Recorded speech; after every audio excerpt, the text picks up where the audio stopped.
తర్వాత చిత్త 3, 4 పాదాలు, స్వాతి నక్షత్రము, విశాఖ 1, 2, 3 పాదాలతో ఉంటే దాన్ని తులారాశి అంటారు.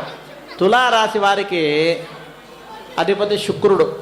ఇక్కడ గుర్తుపెట్టుకోండి, ఇక్కడ శుక్రుడు అధిపతిని మళ్ళీ లలితాదేవి రాదు ఇక్కడ.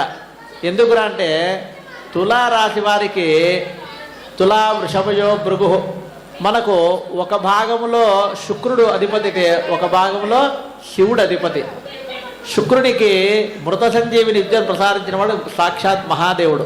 కాబట్టి మనకంతా కూడా ఈ యొక్క తులారాశి వారికి మంచి సత్ఫలితాలు రావాలి అంటే కనుక తులారాశికి 2 రూపాయల ఆదాయం, 8 రూపాయల వ్యయం, 6 రూపాయల ఖర్చులో ఉంది తులారాశి కూడా. ఆ యొక్క ఖర్చు మనము పరిపూర్ణత్వం చేసుకొని మంచి సత్ఫలితాలు పొందాలంటే కనుక శివుడిని ఆరాధిస్తే చాలా విశేషం. తర్వాత thanks for watching. Please comment, like, share and subscribe our channel.